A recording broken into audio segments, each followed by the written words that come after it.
1인 가구, 2인 가구가 증가하고 있는 세상에서 갑자기 50평형대가 지금 막 치고 올라가고 있는 희한한 상황이 벌어지고 있는 겁니다. 수요가 이만큼 줄었다면 공급이 이만큼 줄었다, 이 얘기인 거예요. 언제부터 이 공급의 기조가 바뀌었냐면 한 2015년 정도부터 대형 평형은 분양을 안 했습니다. 조금 심한 데는 40평형대가 제로인 아파트 단지도 있었습니다. 건설사는 얘네들이 오르고 내리는 거는 아무 관심이 없어요. 지금 내가 원하는 가격에 잘 팔리느냐, 이게 문제거든요. 그러면은 사람들이 원하는 걸 지어주는 거예요. 원하는 걸 짓다 보니까 대형 평형은 안 팔리죠. 그러니까 대형 평형을 아예 빼버립니다.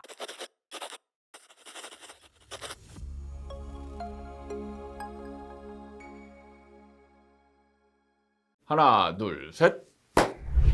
안녕하세요. 아파트 사이클 연구소 소장 이현철입니다. 1인 가구, 2인 가구가 늘고 있는데 소형 평형이 오르는 게 아니고 대형 평형이 더 많이 오른다, 이런 내용이 뉴스가 나와서 이 부분에 대해서 한번 얘기를 해볼까 해서 지금 가져왔습니다. 지금도 여러분들 중에는 많은 분들이 1인 가구, 2인 가구라는 이 키워드에 사로잡혀가지고 소형 평형이 앞으로도 주구장창 좋을 거다, 또 많은 전문가들이 소형 평형이 계속 올라갈 것이다, 이런 얘기를 계속 해오고 있습니다.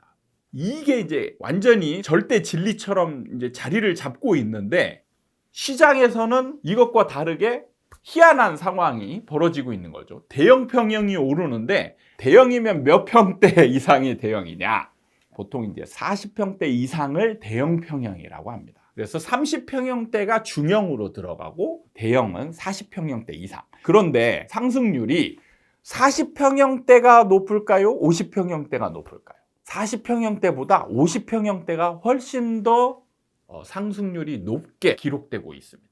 자, 뉴스 내용에 보면 그래서 25년 4월 서울의 전용 135제곱미터, 전용 135제곱미터는 50평형이 넘어요. 초과 아파트 가격 지수 상승률이 전체 면적 대비 1위예요. 1인 가구, 2인 가구가 증가하고 있는 세상에서 갑자기 50평형대가 지금 막 치고 올라가고 있는 희한한 상황이 벌어지고 있는 겁니다. 그런데 이게 왜 그러냐? 이제 기사 내용에 보면은 이제 공급 부족이다, 희소성, 이게 이제 부각되고 있는 거예요.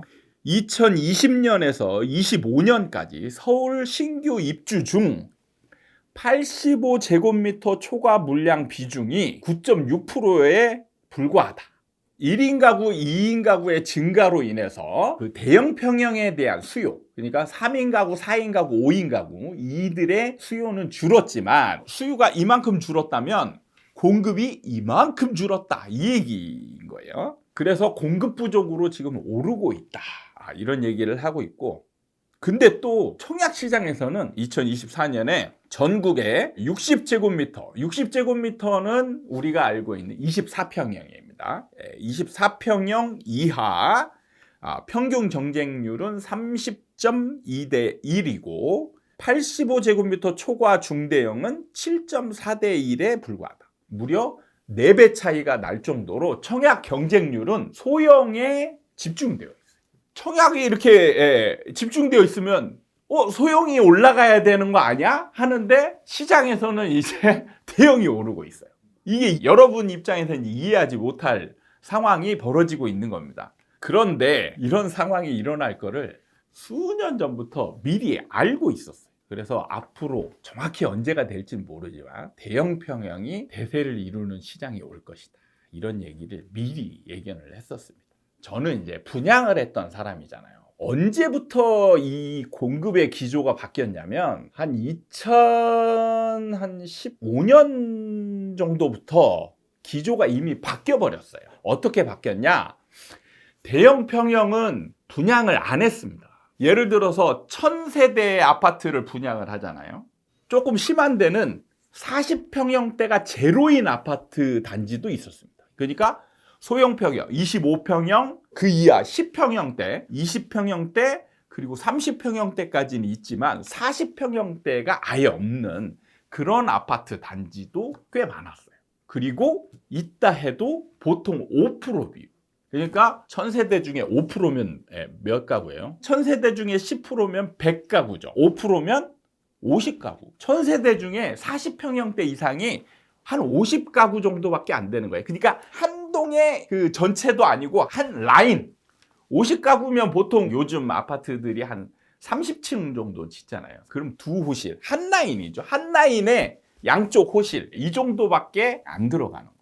그런 기조가 이미 2015년, 그러면 지금 벌써 몇 년째예요? 10년 넘게 이런 기조가 이어오고 있다는 얘기예요. 왜 그러냐? 바로 우리 일반인들은 1인 가구, 2인 가구가 지금 대세를 이루고 있다라고 상식처럼 받아들이고 있잖아요. 그래서 뭘 사야 되느냐? 소형 평형을 사야 된다라고 우리는 알고 있죠. 그래서 실제 행동도 소형 평형, 중소형에 포커스를 맞추고 청약을 들어갑니다. 그래서 그 결과가 지금도 아직도 이어지고 있어요. 건설사는 얘네들이 오르고 내리는 거는 아무 관심이 없어요. 지금 내가 원하는 가격에 잘 팔리느냐, 이게 문제거든요. 그러면은 사람들이 원하는 걸 지어주는 거예요. 원하는 걸 짓다 보니까 대형 평형은 안 팔리잖아요. 그러니까 대형 평형을 아예 빼버립니다. 그런 현상이 지금 계속 되고 있습니다. 앞으로도 바뀌지 않을 거예요. 왜냐하면 지금 청약 시장이 소형 평형이 대세잖아요. 그래서 건설사는 계속 소형 위주로 짓게 돼 있습니다. 그럼 앞으로 누적돼서 대형 평형이 부족해지는 거예요. 자, 그러면 공급 부족이 되면 오른다. 이거에 대해서 좀 한번 생각을 해볼 필요는 있을 것 같아요. 제가 2016년쯤에 무슨 생각을 하냐면, 분양 시장에서 이제 기조가 완전히 바뀌었어요. 대형 평형을 안 짓습니다. 소형 평형 위주로 막 짓고 있어요. 그러니까 분양 시장에서 제가 느끼는 게 대형 평형이 미분양이 나 있어서 안 팔리고 소형 평형만 잘 팔리니까 소형 평형 위주로 이제 분양을 막 하는 거예요. 저도 이제 공부하는 사람이었으니까 공급 부족이 되면 집값이 올라갈 것이다, 이런 생각을 했어요. 그래서 뭘 했냐? 대형 평형의 신축 아파트를 샀어요. 그래서 성공했냐? 물론 결과로 보면 실패는 아닙니다. 올랐으니까. 올랐는데 그럼 성공했냐? 아니에요. 왜? 오름 정도가 완전히 달라요. 소형은 이만큼 올랐고 대형은 이만큼 올랐어요. 제가 팔 당시에. 그래서 이제 책을 쓰면서 뭘 제가 이제 현장에서 느꼈냐면, 분명히 공급 부족이면 집값이 올라야 되는데 지금 분양시장에서 대형의 공급이 없어요. 그때 당시에는 아예 안 했어요. 그러면 올라야 되는데 왜 안 오르지? 그러면서 저는 현장에서 기존 이론과 현장에서 실제 일어나는 상황의 괴리, 매칭이 안 되는 이런 부분을 느끼면서 이론을 수정하기 시작합니다. 왜 공급이 이렇게 부족한데 안 오를까? 그럼 나중에도 이게 될까? 이거를 쭉 연구를 한 끝에 뭐가 정립이 되냐면, 크게 보면 두 가지인데, 하나는 시장이라는 게 워낙 거대하잖아요. 저는 이제 에너지라는 표현을 많이 하는데, 에너지는 한번 에너지가 가해진다고 해서 변화를 가져오지 않아요. 그럼 언제 변하냐? 에너지가 지속적으로 쭉 가해졌을 때 어느 순간 임계점이라고 하죠. 임계점이 왔을 때 그게 변화를 오는. 그게 뭐냐면, 공급 부족이 누적되면 언젠가는 이게 질적 변화를 가져올 것이다. 그게 바로 이제 대형이 공급이 부족하면 바로 오르는 게 아니고 당분간은 소형 위주의 시장이 펼쳐질 것이다. 그렇지만 어느 정도 소형 위주의 시장이 약간 누그러질 타이밍이 되면 이제 그때에 비로소 공급 부족이 쌓인 게 누적이 돼서 양적 변화가 질적 변화를 가져올 것이다. 이걸 하나를 깨달았고요. 그러면 과연 임계점은 어느 단계에서 임계점이 올까? 이걸 알아야 사실 우리가 시장을 예측해야 이제 제대로 된 투자나 이런 게 되잖아요. 근데 잘 보시면 하필이면 왜 지금 타이밍에 대형이 오를까? 자, 이거를 제가 설명하자면 비유를 하면 되는데, 주식시장에 주식 대세 상승장이 오면 모든 종목이 한꺼번에 다 오르지 않아요. 시간차가 생깁니다. 뭐냐면 시장에 주도주라는 게 있어요. 주도주가 블루칩이죠. 블루칩이라고 합니다. 대형주. 대형주들이 시장의 대세 상승을 주도를 해요. 그럼 걔네들이 먼저 올라요. 치고 올라갑니다. 얘네들이 이제 어느 정도 쫙 치고 올라가잖아요. 그러면은 밑에 이제 다른 주식들은 좀 상승하긴 하지만 상승률이 더뎌요. 그래서 차이가 많이 납니다. 그러다가 일정 기간 대형주가 올라가다가 얘네들이 이제 멈춰요. 멈추면 대세 상승장이 끝나냐? 그렇지 않아요. 우리 주식시장에 그게 있죠. 블루칩이 올라간 다음에 그 다음에 뭐가 올라가죠? 옐로우칩이 올라가요. 그러니까 대형주보다는 약간 규모가 작은 중급 주식들이 올라갑니다. 그 다음에 얘네들이 또 올라가면 그 다음에 얘네도 멈춰요. 그럼 그 다음에 그걸로 대세 상승장이 끝나냐? 그죠? 이 정도 되면 이제 대세 상승장이 끝납니다. 끝나는데 이때 다시 또 움직이는 게 있어요. 바로 뭐냐? 잡주가 움직여요. 대세 상승장이 끝날 무렵에 잡주가 쫙 치고 올라가요. 이 원리, 시장의 에너지는 이렇게 움직입니다. 똑같습니다. 자, 부동산 시장도 비슷하게 움직여요. 시장이 대세 상승장이 있었어요. 대세 상승장은 언제까지? 2020년에서 21년까지입니다. 이게 대세 상승장이에요. 대세 상승장에서는 주도주가 움직입니다. 그게 뭐예요? 바로 소형이에요. 소형 아파트가 주도주로 쫙 치고 올라가요. 치고 올라간 다음에 얘네들이 끝까지 올라가냐? 절대 아니에요. 모든 자산은 항상 사이클이라는 게 있습니다. 사이클이 있어서 에너지가 소진이 되면 더 이상 오르지 않아요. 자, 보십시오. 1인 가구, 2인 가구가 늘었지만 시장에는 아직도 우리 집에는 3인 가구, 4인 가구, 5인 가구들이 있어요. 없어지는 게 아닙니다. 그럼 이 사람들이 다 구축에 살고 있어요. 이 사람들이 일정 규모를 가지고 비중을 차지해서 있습니다. 근데 이 사람들이 이제 요즘 얼죽신이잖아요. 신축, 그죠? 그러니까 이 사람들도 신축으로 옮겨가야 되는데 이 사람들은 절대 소형 아파트로 못 가요. 왜? 가구 수가 있잖아요. 꾸겨 넣어서 살 수는 있겠죠. 근데 그렇게 버티는 기간과 시간이 한정되어 있죠. 결국에는 삶의 질적 요소를 찾게 돼 있어요.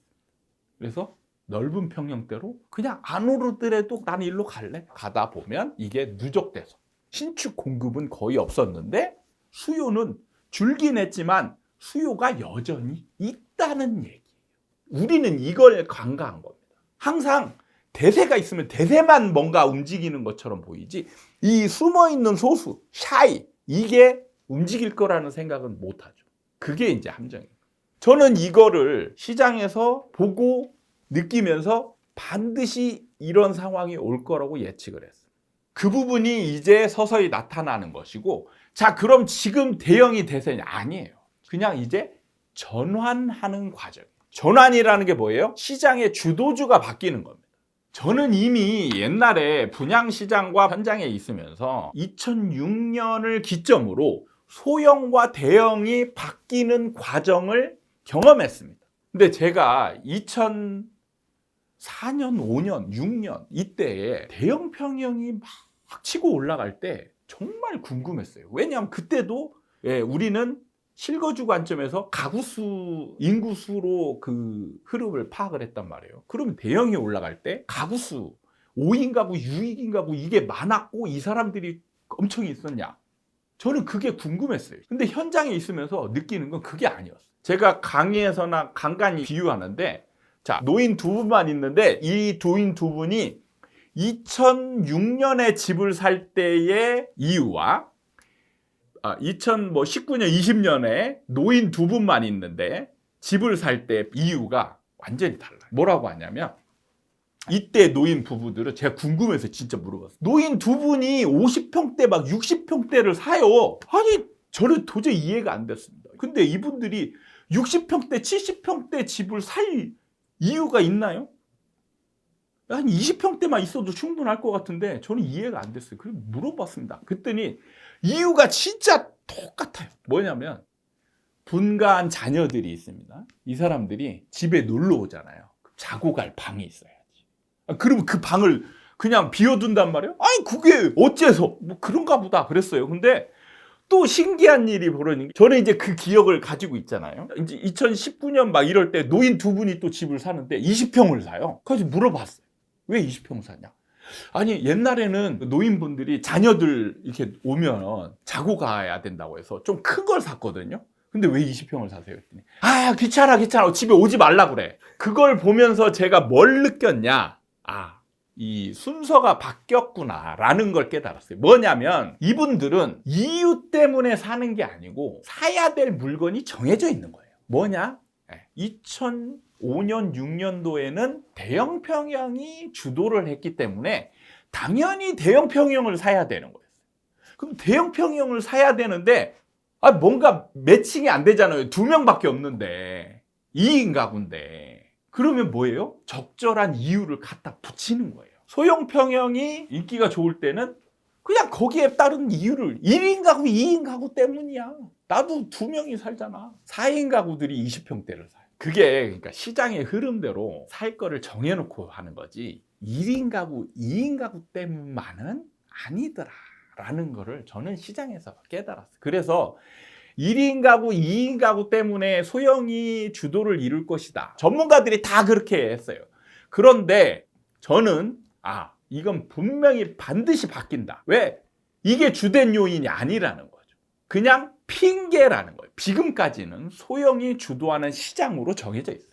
그럼 거기에 맞춰서 1인 가구, 2인 가구 때문에 올렸다라고 사람들이 그냥 생각하면 편한 거죠. 거기에 발맞춰서 가겠지만 언젠가는 이게 반드시 대형으로. 왜냐하면 시장에서 이미 수요 공급에 어긋나 있거든요. 누적돼서. 소형은 지금 넘쳐나고 있어요. 근데 우리는 그거에 관심이 없죠. 그냥 1인 가구, 2인 가구 때문에 소형이 좋을 거야 라고만 생각하는 거지 실질적으로 1인 가구, 2인 가구가 증가가 얼마만큼 됐고 그동안에 공급된 양이 얘랑 발맞춰서 공급됐냐 아니면 초과 공급이냐 아니면 아직도 부족하냐.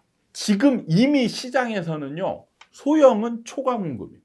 그거를 지금 아무도 얘기해주고 있지 않은 겁니다. 그래서 지금 전환된다고 했죠. 전환돼서 시장이 바뀌잖아요. 그러면 이제 나중에 제가 예측할게요. 뭐가 나오냐면 이제 소형은 초과 공급이다라는 얘기가 좀 있으면 나올 거예요. 1인 가구, 2인 가구 증가 속도보다 공급된 양이 훨씬 많았다. 지금 하필이면 왜 대형 평형이 오르냐 이런 주제로 뉴스에 막 도배되다시피 하고 있어요. 실제로 이제 시장의 막바지에 이르면 대형 평형이 움직이게 돼요. 잡주가 움직이는 거예요. 그런 현상이 벌어지고 있다. 그런 것들이 지금 서서히 실현이 되고 있다. 그 부분을 말씀드리면서 이번 영상을 마치도록 하겠습니다. 감사합니다.